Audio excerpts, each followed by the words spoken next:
The rain tapped softly against the cracked window pane of the tiny apartment, as if trying to soothe the storm brewing inside.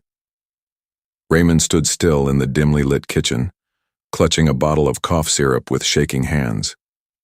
The sound of muffled sobs drifted from the bedroom, Tessy's tiny body battling another long night of fever and pain. Sophia's heels clacked across the wooden floor. Her suitcase was already by the door, zipped up and defiant. "You're really doing this?" Raymond asked quietly, his eyes tired and hollow. "I can't keep living like this, Raymond," she snapped, tugging her coat tighter around her waist. "This apartment feels like a prison. I am suffocating. No job, no money, and a sick child draining every ounce of energy I have." Raymond's jaw clenched. "She's our daughter, Sophia. She's sick and scared." "And you want to leave now?" Sophia's eyes darted toward the bedroom door. "I didn't sign up for this life. You said things would get better. They haven't. I got an opportunity to live the life I deserve. He can give me that." "He?" Raymond echoed. "There's someone else?" She didn't answer directly, but the silence was confirmation enough. Raymond looked down, the weight of betrayal sinking into his bones. "So that's it? You're trading in your husband and daughter for champagne and chandeliers? I'm choosing survival, Raymond. You want to keep dreaming in this crumbling apartment, fine, but I'm done. I can't drown with you anymore." She yanked open the door. "You'll manage. You always do." And just like that, she was gone. No kiss for Tessy, no goodbye. The next few weeks were a blur of sleepless nights and empty wallets. Raymond worked 2 jobs, janitor by day, delivery man by night. Still, Tessy's medical needs often outpaced what he could earn. On more than one occasion, he skipped meals to afford her medication. He grew used to the sound of his own footsteps echoing in hospital corridors, used to explaining to doctors that he didn't have insurance but begged them to help his child. Tessy's condition, an autoimmune disorder, demanded specialized care, constant monitoring, and a mountain of prescriptions. Raymond kept going, because Tessy needed him, and because Sophia was no longer an option. One particularly rough evening, as Tessy slept in his lap inside a hospital waiting room, Raymond stared at the vending machine. He had just enough coins for either her medicine or a sandwich. He chose the medicine. That night, a stranger sat beside him, a middle-aged man with a quiet presence and thoughtful eyes. They struck up conversation. The man listened as Raymond vented about his life, his daughter, and an app idea he'd once abandoned, something to help parents manage chronic illnesses in children. The man smiled. "I'm an investor. I've heard thousands of pitches. But yours sounds real." Raymond blinked. "I don't have money for development or even a prototype." "I didn't ask for a prototype," the man said, handing him a card. "I asked for heart. You've got it." Months later, that meeting became the seed of everything. With a modest investment and a lot of late nights, Raymond built his first app, CareBridge, a tracking tool for parents of chronically ill children. Its launch caught attention across online forums and caregiver groups. Testimonials flooded in. The user base grew. Investors followed. Raymond was no longer a janitor. He became CEO. 1 year after Sophia left, Raymond moved into a modest 2-bedroom house with Tessy. It had real walls, working heat, and a garden she could play in. For her 8th birthday, he baked a chocolate cake himself, burnt on the edges, but made with love. He took time off to be there when she got better, and she did. Treatments started working. Her immune system stabilized. She began to draw again, laugh again. And somewhere along the way, Tessy's new pediatrician, Maya, entered their lives. She was soft-spoken, but firm, with warm eyes and a voice Tessy found comforting. At first, their conversations were strictly medical, dosages, charts, progress. But late nights in the ER turned into coffees, then long talks, then laughter. Raymond tried to resist it. After what Sophia had done, he had sealed off the idea of love. But Maya was different. She didn't ask him to prove himself. She met him where he was, battle scars and all. Tessy took to her quickly. "I like Dr. Maya," she said one night, tucked beneath her new butterfly bedsheets. "She smells like strawberries and makes my chest not hurt when she listens." Raymond smiled. "That's a superpower, baby girl." By year 3, the three of them were a family. Unspoken, natural, whole. Raymond still remembered the night Tessy called her Mommy Maya for the first time. Maya froze, eyes filling with tears. Raymond reached for her hand across the dinner table and held it tight. They didn't need to say anything. It was already written in the warmth between them. But as life has a way of circling back, so did the past. One evening, while channel surfing after dinner, Raymond paused on a local news segment. The anchor was praising the upcoming fundraiser for children's health care, hosted by CareBridge's CEO Raymond Iza and pediatric specialist Dr. Maya Brooks. Footage showed Raymond smiling as Tessy clung to his side, and Maya stood behind them, waving to the crowd. The camera angle changed, but someone else was watching from the other side of that screen. In a dingy guest room across town, Sophia sat frozen on the edge of a lumpy couch, the remote trembling in her hand. It couldn't be. That was Raymond. And Tessy, she had lost everything. So healthy, so radiant, she barely recognized her own daughter. And beside them, another woman. Her throat dried as the realization hit her like a punch to the chest. He had made it, without her. And Tessy didn't even look like she remembered her. The man she left in the gutter had risen and now stood in the spotlight. And Sophia? She had lost everything. The ballroom shimmered with golden light, soft violins playing in the background as guests in elegant attire sipped champagne and made generous donations to support children's health care. Banners bearing the CareBridge logo framed the stage, where Raymond stood with Tessy beside him, her pink dress glittering as she clutched his hand. Maya hovered behind them, her smile calm and proud, one hand resting protectively on Tessy's shoulder. When Raymond took the microphone, the crowd quieted instantly. "I once sat in a hospital hallway," he began, voice steady, holding my daughter in my arms and praying for a miracle I couldn't afford. "Tonight I stand here because someone believed in me when I had nothing, and now I want to be that person for another parent in need." Applause erupted. Cameras flashed. From the corner of the ballroom, Maya wiped a tear. Tessy beamed up at her father with adoration. To everyone watching, this family, though non-traditional, was full of love, healing, and hope. But across the city, in a shadowed cafe with chipped mugs and sticky floors, Sophia sat hunched over a tablet, watching the live stream with hollow eyes. She hadn't eaten in 2 days. Her designer bag had been sold weeks ago. The man she'd left Raymond for, Kenneth, had promised her the world. But once his business failed and his money ran out, so did his affection. Now, Kenneth lived in Dubai with someone younger, and Sophia was crashing on her cousin's couch with no job, no income, and a reputation in ruins. And somehow, the man she once pitied had become everything she wanted again. She scrolled through photos of Raymond and Maya, rage flickering in her chest. She studied Maya's face, too perfect, too composed. A part of her burned with jealousy. She shut the tablet with trembling fingers and whispered to herself, "He was mine first." The next morning, Raymond stood in the garden watering the marigolds Tessy had planted. Maya stepped out onto the porch carrying 2 mugs of coffee. "She's still asleep," she said with a gentle smile, handing him a cup. "She wore herself out last night," Raymond chuckled. "Told me she wanted to donate her piggy bank to help other sick kids." Maya placed her free hand on his shoulder. "You're raising a remarkable little girl." He turned to her, touched her cheek. "We are." They stood in quiet contentment, the sun warming the tops of the trees around them. Then, the gate creaked. Raymond turned just as the front doorbell rang. A figure stood beyond the frosted glass. He opened it slowly, only for his entire past to come flooding back in the form of one broken woman.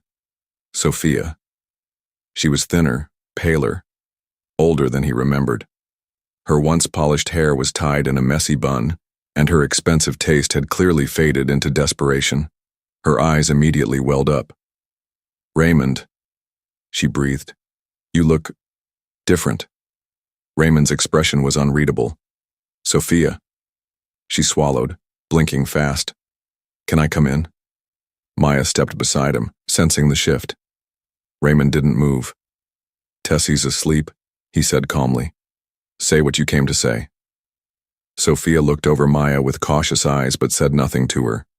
"I know I have no right to ask for anything," she began, voice shaking. "I saw you on the news. I saw her, Tessy. She looked so alive." "She is," Raymond said. "She's thriving." Sophia nodded, lowering her gaze. "I made mistakes. I was selfish. I let fear and pride blind me. I thought I was saving myself, but I lost everything. Kenneth left me. I've got nothing now." He studied her for a long, uncomfortable moment. "You didn't just leave me, Sophia. You left your daughter, sick, scared, and in need of her mother." Tears spilled down her cheeks. "I regret it every day. I didn't come to take anything. I just want to see her. Talk to her. I want to be a part of her life again." Maya shifted beside him but stayed silent, letting him lead. Raymond looked back toward the house. "She doesn't remember you," he said flatly. "Not really. You were gone before she turned 4. When she woke up crying in pain, you weren't there. When she needed comfort, you weren't there." Sophia covered her mouth. "I know I failed her. But please, Raymond, please give me a chance to make it right." Maya finally spoke, her voice steady. "She's happy now, Sophia. Loved. Safe. You showing up again, unprepared, unstable, could undo that peace." Sophia's eyes darted between them. "You're the new woman." Maya didn't flinch. "I'm the woman who stayed." Raymond exhaled deeply. "You can't walk in here and expect the past to disappear. Actions have consequences, and we paid for yours in full." Sophia dropped to her knees. "Let me just talk to her.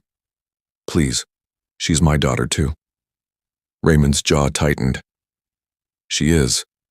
And because of that, I won't keep her from knowing the truth, but I won't force her into anything. She's old enough now to decide."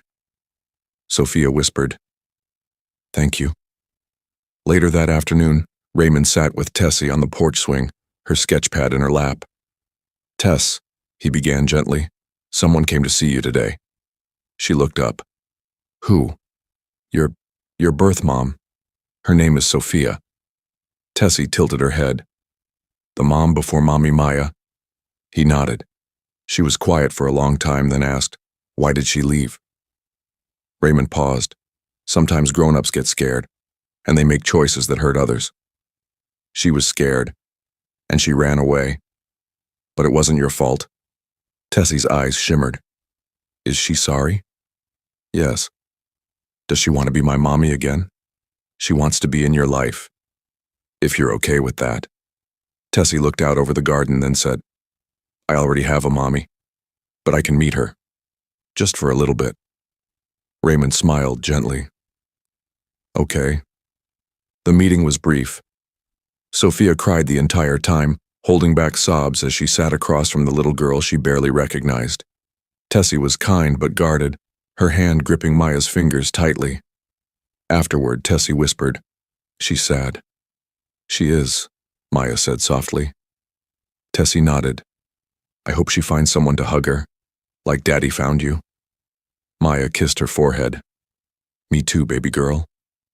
That night, Raymond stood alone by the window watching the stars. Maya came beside him, slipping her arm around his waist. "Do you think she'll disappear again?" Maya asked. He shook his head. "She has nothing left to run to. Will you forgive her?" "I already did," he said quietly. "But that doesn't mean I'll ever let her hurt Tessy again." Maya leaned her head against his shoulder. "You're a good man, Raymond." He sighed. "I'm just trying to be the father Tessy deserves."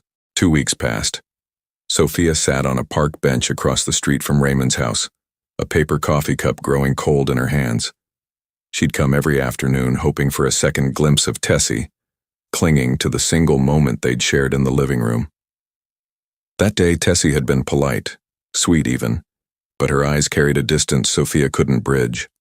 The warmth she'd once expected as a mother was now directed at Maya, and Maya, calm and graceful as ever, stood like a protective barrier between her and the daughter she had walked away from. Sophia hadn't dared ask for more than that one meeting. She knew Raymond was only tolerating her presence for Tessy's sake. Still, hope lingered like a dull ache in her chest.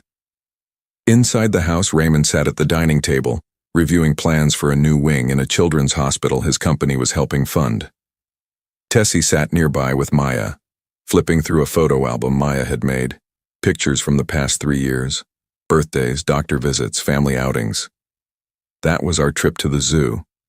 Maya smiled, pointing to a photo where Tessy clutched a giant cotton candy, her eyes wide with wonder. Daddy was scared of the snakes. Tessy giggled. Raymond looked up from his laptop, grinning.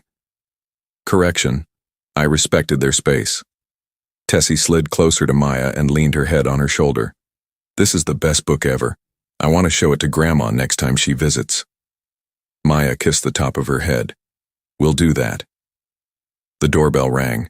Raymond exchanged a glance with Maya. It's probably her again. He rose and opened the door. Sophia stood there, a bouquet of sunflowers in her hands, her eyes already glassy. I'm not here to make trouble, she began quickly. I know I'm not part of your world anymore, but I made something for Tessy. Raymond didn't open the door wider. It's just a small scrapbook, Sophia continued, voice trembling. Pictures of her as a baby, ones you might not have. I thought she might like to see. Raymond took a long breath. Wait here. He returned minutes later with Maya and Tessy behind him. Tessy's eyes widened at the sight of the flowers, but she stayed close to Maya. Sophia held out the book with shaking hands. Hi, sweetheart. I found pictures from when you were just a baby. Your first laugh, your first step. I wanted you to have them. Tessy hesitated. Maya gave her a gentle nod. She stepped forward and took the book. Thank you, she said politely. Sophia smiled through her tears. You look so beautiful, Tessy. You've grown into such a strong, smart girl. I'm so proud of you. Tessy said nothing. She turned and walked back toward Maya, cradling the scrapbook like something fragile. Maya bent down to whisper in her ear and led her inside. Sophia stayed frozen on the porch. She doesn't hate me, but she doesn't love me either. Raymond leaned against the doorframe, his voice calm but firm. She doesn't know you. Love isn't automatic, Sophia. You can't walk back into her life and expect to pick up where you left off. Sophia nodded, blinking rapidly. I know, but I want to keep trying. For her sake, I won't stop you, he said. But everything goes through me. There's no rushing, no showing up unannounced. And Maya has the final word when it comes to Tessy's emotional well-being. Sophia's eyes clouded. Maya. She's really become her mother. She earned that title, Raymond replied simply. That night, after Tessy had gone to bed, Raymond and Maya sat on the back patio wrapped in silence and soft candlelight. The scrapbook Sophia had brought sat on the table between them, unopened. Maya looked at him. You okay? He nodded. I'm just thinking how easily things could have turned out different if I'd failed, if Tessy hadn't gotten better, if we hadn't met. She reached over, lacing her fingers with his. But you didn't. She did. And we did. He smiled. Do you ever wonder if letting Sophia back in will confuse Tessy? Maya thought a moment. Maybe. But kids are smarter than we think. Tessy knows who's been there for her. She knows who loves her. That won't change. They fell quiet again. Then Raymond said, I think I've finally forgiven her. Maya glanced at him. I don't forget, he clarified, but I've stopped holding the anger. It was eating too much of me. I'm proud of you, she whispered. Raymond turned to her. Do you ever resent me for letting her come back around? No, Maya said softly, because I know your heart, and I trust you. A week later, Raymond arranged a supervised afternoon visit in a public park. Maya came along, but she stayed back watching from a bench as Sophia awkwardly sat beside Tessy on a picnic blanket. Sophia brought a puzzle. Tessy worked on it silently, occasionally asking questions like, "What's this one?" Or "Did I really like carrots as a baby?" Sophia answered them all with a blend of joy and heartbreak. It was slow, stiff, but it was a start. Afterward, Tessy walked up to Raymond, tugged on his sleeve and asked, "Can I see her again sometime?" Raymond looked down at her. "Do you want to?" Tessy nodded. "She's still learning how to be around me, but I think she means it." Raymond looked to Maya, who gave a small nod. "All right, sweetheart. We'll figure something out." Back at home that evening, Tessy handed Maya the puzzle Sophia had left behind. "Will you help me finish it, Mommy Maya?" Maya smiled and pulled her close. Always. As they worked on the final pieces, Raymond watched them from the doorway, arms folded across his chest. His life wasn't perfect. It bore the scars of heartbreak, abandonment, and painful choices. But it was whole. He had built a family from the ruins, and now he could let go of the bitterness without reopening the door to his past. Sophia would be a part of Tessy's world, yes, but from a distance. As someone learning, rebuilding. A reminder that love requires showing up every day, no matter how hard. Sophia sat alone in her tiny studio apartment that evening, flipping through old photos and writing in a worn notebook. "Dear Tessy," she wrote, "if nothing else, I want you to know that your happiness is the only thing that matters to me now. I won't force anything. I'll wait, even if it takes years. I'll be here, quietly hoping one day you'll call me Mom." She wiped away a tear and closed the notebook. Outside, the city lights glowed. In a window across the block, she saw a little girl and a woman laughing over a jigsaw puzzle. And in that moment, Sophia understood the hardest truth of all. Sometimes love doesn't get a second chance, but redemption does. 1 year later. The garden behind Raymond's house bloomed with color. Marigolds, roses, and lavender danced in the breeze, swaying like little secrets whispered between the petals. In the center, a small white bench sat under a blossoming cherry tree, Tessy's favorite spot. She was there now, seated between Raymond and Maya, her legs swinging, hands stained with purple ink from a butterfly stamp she'd gotten at school. A year had passed since Sophia came back into their lives. It hadn't been seamless. There were awkward silences, tears, and emotional landmines. But there was also effort, genuine effort. Raymond watched from the porch as Sophia sat across from Tessy at a small table nearby, helping her thread beads into a bracelet. Her clothes were simple, her hair pulled back, but her posture was different now, humbler, softer. Tessy giggled when a bead rolled away, and Sophia chased it down with a grin. It wasn't motherhood as Sophia had once imagined it, lavish gifts and warm embraces. It was slower now. Earned, not assumed. Raymond had set clear boundaries. Visits were supervised. Time was scheduled. Maya, ever graceful, had even invited Sophia to attend Tessy's school play last month. They had sat on the same row, cheering for the same little girl who'd once connected them both in pain and now in progress. Maya joined Raymond on the porch, handing him a glass of lemonade. "She's getting better with her," she said, nodding toward Sophia. Raymond took the glass. "She's trying. That's all I ever asked for." Tessy looked up and waved. "Mommy Maya, Daddy, look what we made." The bracelet sparkled in the sunlight, beads spelling out hope in pastel colors. Raymond walked down to her, crouched, and kissed her forehead. "It's beautiful." Maya bent beside him. "It's perfect, Tess." Sophia stood a step back, unsure if she was welcome in the moment. Tessy turned to her and smiled. "You can help me make another one next weekend." Sophia blinked quickly. "I'd like that. Thank you." As Tessy skipped away to show her creation to the family dog, Raymond looked at Sophia. "You're doing all right." She nodded, voice quiet. I'm not here to rewrite the past, just to be someone better in the present. Raymond extended his hand, and after a long pause, she shook it. Behind them, Maya called out, "Dinner's ready." Everyone gathered at the picnic table in the yard, no labels, no resentments, just a group of people united by one child's laughter, shared healing, and the grace of second chances. Tessy placed the bracelet in the center of the table and said, "Let's eat before the beads turn into spaghetti." Laughter rang out under the cherry tree.